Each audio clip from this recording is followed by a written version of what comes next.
Unfortunately, it's not like that everywhere. So I think teaching different ideologies and promoting different views of women as being acceptable is very important. So showing women in powerful roles, not relegating her to the domestic housewife like we see in advertisements, in media, and everything around us. So, I mean, directly here policy at the school, I feel like if every other school could be more like us, that would be awesome policy implications. But of course, there's always room for improvement. But I feel like the attitudes that we have in the school really embody what I would see in my research as a perfect world, or a world without sexism.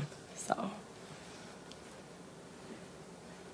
Okay, along that same line, I kind of want to challenge you two a little bit. And I guess I was involved in the rape prevention education program here my first year when I transferred. And unfortunately, that was the last year that the program ran. So the program was cut, and now it was placed under the health center, under SHOP. So what do you two think that says about this institution or the university or whoever it may be that places an issue such as rape and sexual assault under this huge branch of health? Like, it's placing it as a health issue instead of a social issue, and it's kind of undermining like all these power structures that are at play that do allow for such things like this to happen. So I don't know, I guess I just want to get your opinions about that and maybe see how that ties into your research or anything. Well, I remember when that happened, and I did have a big issue with that too. I don't think, I feel like putting rape along the same place where I go if I'm an alcoholic or if I'm having issues with drugs would make me as a rape victim feel like it's my fault. So it places blame on the victim, which is exactly what Shannon studied in the rape myth acceptance and what ideology is kind of behind right-wing authoritarianism. And this idea that, you know, a woman should follow this specific role, and if she doesn't, well, you know, whatever happens to her type of thing. Or, you know, we're going to have these hostile attitudes towards her. So it's a horrible thing to do here. I do feel like the rape should be treated as a social issue. And I know Shannon's in Eileen's class, and I've taken Eileen's class, and rape is an issue of power. Rape isn't a medical issue. Rape is a display of power from a dominant over a subordinate member. So it's definitely not something that should be medicalized. It is something that should be supported and accepted socially as a social issue. Yeah, and then to just add on to that, I think it needs to be twofold. I think it needs to be a medical issue, and I think it needs to be a social issue, because the medical aspect of it is seeking the therapy and recovering from it. And then the social aspect of it is raising awareness of it and preventing it. And so that I think those two need to work in unison for the epidemic that I was talking about to stop, you know? And it's unfortunate that, you know, we blame everything on the budget cuts, but that's a large part of, you know, why programs like that get cut and integrated into other programs where maybe not everyone's needs are being met correctly. And it's something that I don't agree with, definitely. It's really sad because I know, again, from Eileen's class, one of the things that's most beneficial for people experiencing trauma is feeling that it's okay to talk about it and feeling that they have a safe space where they're accepted and able to talk about that. So although, like Shannon said, like the medical issue of it is necessary, you're not going to feel the same way talking to a doctor that you would with a therapist or even a social support group with your peers. So I agree that it should be definitely a dual process, and it's really sad that that's what budget cuts do to the university.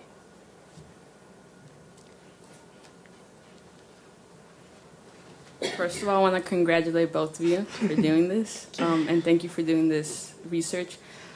But I just wanted to ask both of you, did the emotional part ever get to you, you know, while doing this, especially with this topic? And as a student or as researchers, I'll call you, how did you guys overcome that and said, no, I have to write this paper, I have to, you know, show my results or have, you know, the audience be aware of what's going on?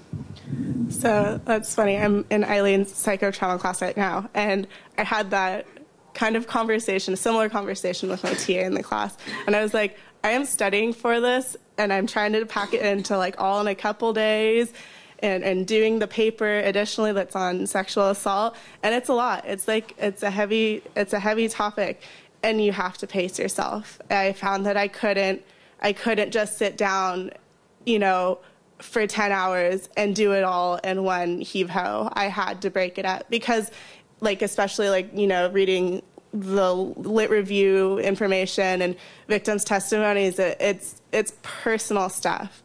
And I have had, you know, close family and friends who have had to deal with that. And so that aspect of it was kind of difficult to juggle too at times. But it also makes me even more passionate about it at the same time because it is such a serious topic and something that merits having a conversation about. My research probably wasn't as emotionally provocative as Shannon's was, but it was. It definitely provoked some strong emotions and thoughts within me. It made me realize that everything I did and thought was sexist, and how easy it is to accept these ideologies without even realizing that you're doing it. And I presented my research to a number of friends who every single one of their reactions was, "Oh my goodness, I'm sexist." So if anything, that kind of just fueled me into like, this is why this research needs to be done, because I'm an educated woman. I don't want to participate in something that relegates me to a lower status, but I was doing it because I didn't know any better.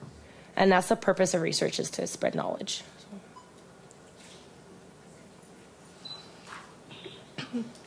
Hi. I know you guys spoke about how sexism and authoritarianism in gender relations can be, I guess, centered or framed around health issues as well as social issues.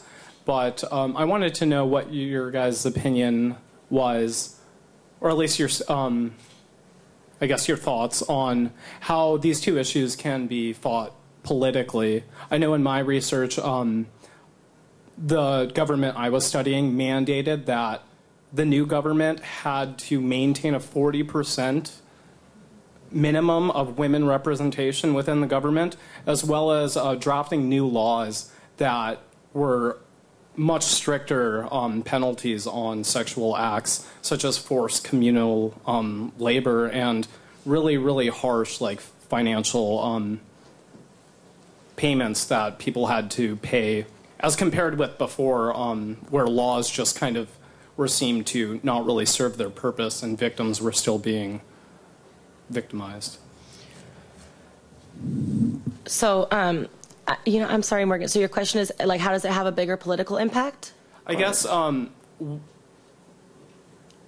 know you guys focused on, like, the American society, but how do you think, is there a possibility for laws or political processes to combat these epidemics or problems? So I know I specifically mentioned that right-wing authoritarianism in the way I was talking about it isn't necessarily, like, I don't want you guys to think of it as a political ideology, but a lot of this research is based in politics. And the guy who actually originally developed the concept was really into kind of the effect of that mentality in governments across the world.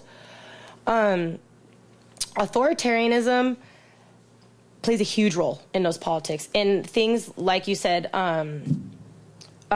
like in quotas for genders, and in more violent things like genocide that's going on, feminicide that I know a lot of people talked about. These promoting that ideology does just more than make us in America become sexist. It does have a lot deeper and more of a harsh effect in other countries. I haven't, offhand, I can't think of the specific research in other nations, but I know the concept of authoritarianism is across cultures. It's not specifically an American thing, and it's related to power differences in the country. So in countries where men have higher power than women, authoritarianism is a lot more prevalent. And to be honest with you, Morgan, I am very bad at politics, which is why I picked psychology. But but I'm actually in a class where we're specifically talking about that, and I do have specific examples. Just not on, they're like in my backpack across the room. They're just not on me. That kind of talks about the effect of authoritarianism in a bigger political sense. But the scary thing with authoritarianism is that let's look at Hitler. So people that are high in authoritarianism show a complete, unquestioning deference to authority. So it's a really dangerous concept to be in the hands of the wrong people. And it's been applied to a lot of, I really don't know if I'm answering your question, but yeah. I can definitely provide you, I have a big research that talks a lot about authoritarianism across different cultures, and they relate it to a lot with the choices we've made as a country during wars and other politics. So if you want to email me or get in contact with me afterwards, I can get that to you. Thanks for that answer. I'm sorry. I feel like I really rambled through that, Morgan. Okay, well, I'll take it in a little bit of a different direction as far to as rephrase my question really quickly. Yeah, okay. I meant more like how can policy orientation or politics in current times combat this issue within our society? I think we need harsher legislation for perpetrators. I do. I sincerely do. However, it's a catch-22 because 60% of all sexual assaults go unreported. So it's like, if they're not reported, how do we hold the perpetrators responsible for their actions? And so that's where like the social aspect comes into it, and where we need to make it a more welcome space for people to come and report their experiences and say, this has happened to me, and now I want to see, the retributive justice for it. I want, this person to be held accountable for what they did to me, and then in that, legislation needs to be harsher so that these people don't slip through the cracks as easily as they often do. Great answer. And you too. So I just want to go back. Okay, so now that I fully understand it. So I think the thing with Shannon is policy is probably a lot more important. The thing that's so scary with mine is we have policy that prevents this discrimination against women, and it's still happening. So I do think policy implications do play a certain role, but I think this is about teaching to change the way we think. And policy implications are a good way to start, but as we've seen in the war with racism, policy implications are a really small step in a really big battle. That's equally a great answer. Thank you. Thank you. Thank you.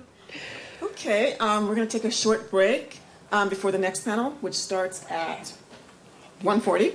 But please, let's give a hand for Jessica and Shannon.